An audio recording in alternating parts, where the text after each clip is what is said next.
네, 오늘 사명 찾기 32번째 시간입니다. 생명을 살리는 오바댜라고 하는 제목으로 열왕기상 18장 1절부터 6절의 말씀 가지고 잠깐 묵상하도록 하겠습니다.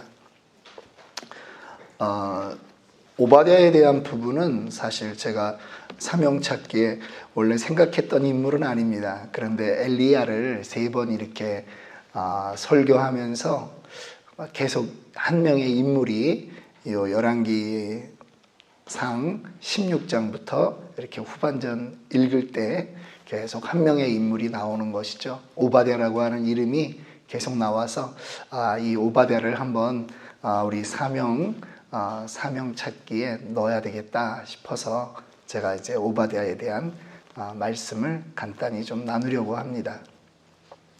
여러분, 이 시대가 어느 시대라 그랬죠? 혼탁한 시대입니다. 정말 참 신앙인으로서 살아가기 어려운 시대라고 하는 거죠. 이 지금 엘리야의 시대가 그렇습니다. 오늘날은요, 엘리야의 시대처럼 이 땅에 정말 더 혼탁한 그러한 것들을 우리가 보게 됩니다. 이제는 법적으로 세상이 기독교인들을 정말 안전하게 살지 못하도록 그렇게 해나가는 그러한 부분들이 이 땅 미국에서도 우리가 볼 수 있는 것입니다.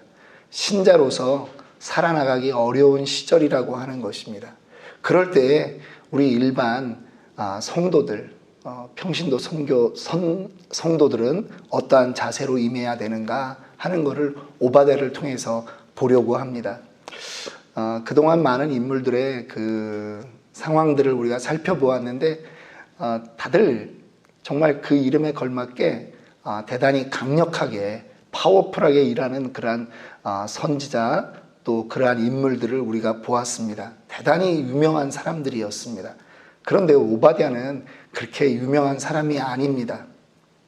그냥 여기에 잠깐 나오는 그 정도의 인물이라고 하는 거죠. 오바댜는 하나님으로부터 부름받은 그런 선지자도 아닙니다. 오바댜는 지금 옛날 버전 한글 성경에는 국내 대신이다 혹은 왕궁에서 일하는 자다 이렇게 이제 쓰여 있을 정도로 그냥 우리 일반 성도의 상징인 것입니다.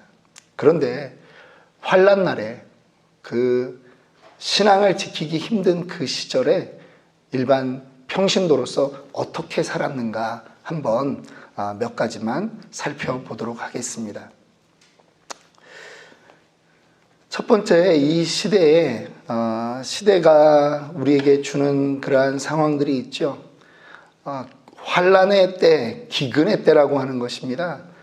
2절에 보니까 엘리야가 아합에게 보이려고 가니 그때 사마리아에 기근이 심하였더라. 이미 3년 시간 동안, 다른 버전을 보면 3년 반이라고 하는 그러한 기간이 되기도 하는데요. 하나님이 우로를 내리지 않았어요. 비만 내리지 않은 게 아니라 아침마다 생길 수 있는 이슬도 없었더니 완전히 시냇물이 말라버리고 이제는 풀조차 없는 그러한 상황이라고 하는 것입니다. 여러분, 성경에서 기근이라고 말할 때 그 기근은 단지 기후적인 기근만을 의미하지 않습니다. 하나님의 말씀이 그들 가운데 들리지 않았다라고 하는 것을 의미하기도 합니다. 정말 어떻게 살아야 될지 막막하다라고 하는 거죠. 영적인 지도자가 없는 그러한 시대입니다. 엘리야라고 하는 선지자 하나 눈에 보이는데 그도 힘들어하는 바로 그러한 상황이라고 하는 것이죠. 그러한 때에 이 평신도로서 오바댜는 어떠한 역할을 하였는가? 첫째는 그는요, 전문가로서 묵묵히 살았다라고 하는 것입니다. 그는 국내 대신입니다. 왕의 측근에 있었습니다.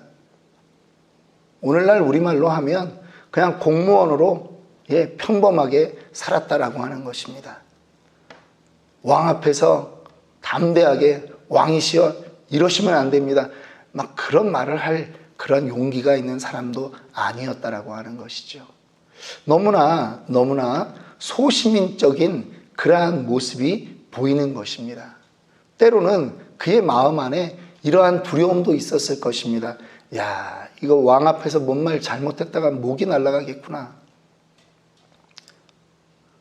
왕도 왕이지만 이 왕비는 왜 이렇게 또 센 여자냐. 이사벨을 이걸 측근해서 이렇게 보려고 하니까 눈도 마주칠 수가 없는 거예요. 눈밖에 나면 죽음이다.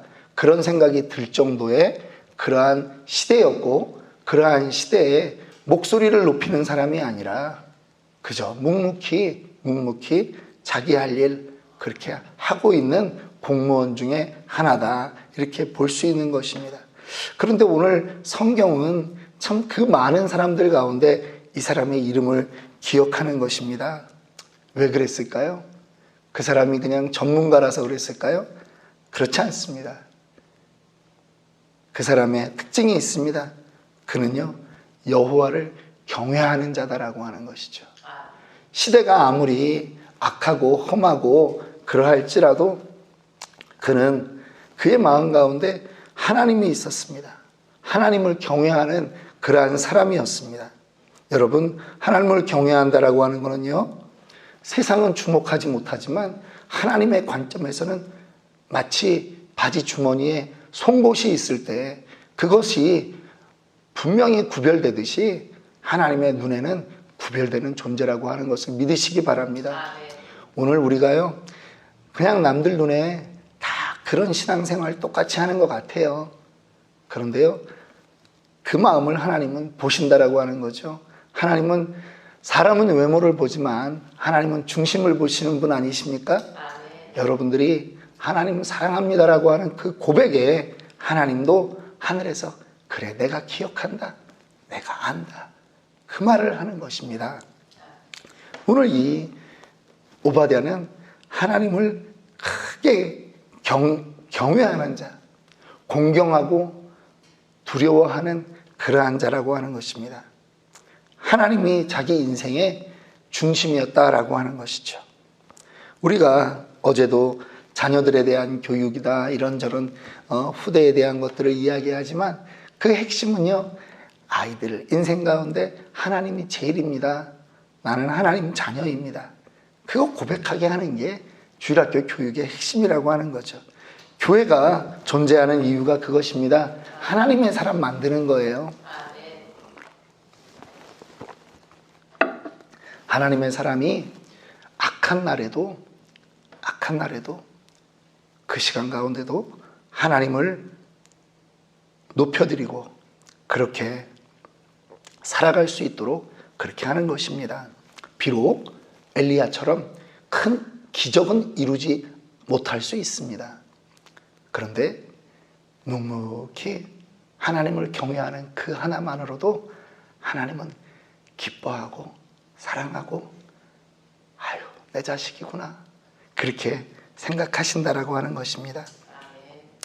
여러분, 그가 하나님을요 경외하고 나서 그의 행동이 있습니다. 오늘 성경은 그 환난 날 가운데 그가 주목했던 한 가지 그 일을 우리에게 말씀하고 있습니다. 그는요, 환난 날에 자기 혼자 묵묵히 그렇게 하나님을 따르는 것이 아니라 자기가 할 수 있는 최선의 것을 했다는 거예요. 근데 그것이 무엇이냐? 의인 100명을 50명씩 굴에 나누어서 두 굴로 보내서 숨겨놓고 그들을 먹이는 것입니다. 그들을 섬기는 것입니다. 여러분, 크게 외치지는 않았지만, 엘리야와 같이 갈멜산 대첩을 이루지는 않았지만, 여러분, 이 오바댜는 지금 100명의 생명줄을 쥐고 가는 사람이라고 하는 것입니다. 하나님께 순종하고 그렇게 가는데요, 날마다 하나님을 의지할 수밖에 없는 것은 자기가 그들을 보호하기 위해서 혹은 그들을 먹이기 위해서 오고 가는 그 발걸음도 누군가에게 들키면 자기는 물론이요, 거기에 있는 모든 사람이 다 죽게 된다라고 하는 것이죠. 그는 그러한 위험을 보았지만 그 위험 안에서도 그는 성실하게 이 일을 감당하는 것입니다. 여러분, 우리가 평신도로서 궁극적으로 해야 되는 일을 말씀해 주고 있는 구절이라고 생각합니다. 조용히 있지만, 정말 드러나는 큰 일을 하고 있지는 않지만 과연 무엇이 큰 일일까요? 생명을 살리는 일, 그것이 큰 일이라고 하는 것입니다. 여러분들에게는 그 생명을 살리는 일이 있습니까? 어떤 영혼에게 여러분들은 영적인 양식을 그리고 음료를 공급하고 계십니까? 오늘 하나님이 원하시는 평신도의 온전한 삶이라고 하는 것은 하나님을 경외하는 만큼 생명 살리는 것에 나의 시간과 나의 재물과 영적인 모든 에너지를 쏟아야 된다라고 하는 것입니다. 믿으십니까? 아멘. 여러분, 우린 지난 주일날 요한일서 3장 18절의 말씀을 함께 암송했습니다. 자녀들아, 우리가 말과 혀로만 사랑하지 말고 오직 행함과 진실함으로 하자. 아멘. 여러분, 영혼 구원에 원합니다 이렇게 말만 하지 말라는 거예요. 행함과 진실함으로. 그래서 태신자가 우리에게 있어야 되는 거예요. 여러분, 태신자가 있고 없고는 우리의 삶의 그 여정이 완전히 달라지는 것입니다. 전도에 미련한 것을 하나님이 우리에게 하도록 권하시는 거죠. 근데 그 일을 통해서 하나님의 마음을 내 안에 이식하는 것입니다. 오늘 이 오바댜는 정말 그냥 소시민적으로 살았어요. 어떻게 보면 왕궁 안에 있는데 왕에게 한마디 좀 해야 되지 않느냐, 어떤 사람은 그런 말도 할 수 있었을지 몰라요. 아합 왕에게 직언을 해라. 근데 그 사람은 그럴 만한 용기가 없었을지도 모릅니다. 그러나 그 사람의 또 다른 용기는 무엇이냐? 내가 이 환난 날에 정말 힘들어하는 100명을 살려야 되겠다. 나의 재산을 다 쏟아부어서 그들을 살려야 되겠다라고 하는 비장한 각오가 있었다라고 하는 것이죠. 저는 그 일제시대에 대한민국의 이 조선 땅에 남아 있었던 그러한 우리의 선조들, 참 일본 사람들의 그러한 탄압과 그런 압박 속에서 살았던 사람들에 대해서 우리가 재평가해야 된다라고 생각합니다. 세상은 너무나도 그 시대에 무엇인가 재산을 축적했으면 전부 다 친일파다라고 하는 낙인을 찍어서 친일파 인명대사전을 만들고 그렇게 했는데요. 사실은요, 다른 각도에서도 반드시 봐야 되는 거예요. 그 시대에 일본 사람들과 좋은 관계를 맺으면서 살았다라고 해서 다 친일파가 아니라는 거예요. 그들의 또 다른 역할 속에서 그 재산을 가지고 독립군을 도와주고 국내에서 또 공부해야 되는 그 젊은이들을 키웠던 그런 사람들이 있는데, 그거를 어떻게 단지 일본인들과 친했다라고 해서 너는 친일파다, 그렇게 양비론으로, 그렇게 양비론이 아니라 그렇게 아주 무자르듯이 그렇게 나눠버릴 수 있겠습니까? 그들도 그 시대에 그 땅을 살아가면서 눈물로 그렇게 고민하고 살았던 사람들입니다. 저는 무분별하게 과거를 청산하자라고 하는 거에 대해서 저는 역사를 공부했던 사람으로서 물론 지금 내 말을 누구도 들어주지 않고 저는 학계도 떠나고 그런 유능한 사람도 아니지만 섣불리 칼을 들고 그들을 그어내면 안 된다라고 생각을 합니다. 오바댜가 그런 사람이에요. 왕과는 관계가 너무나 좋았습니다. 왕의 신임을 얻은 사람입니다.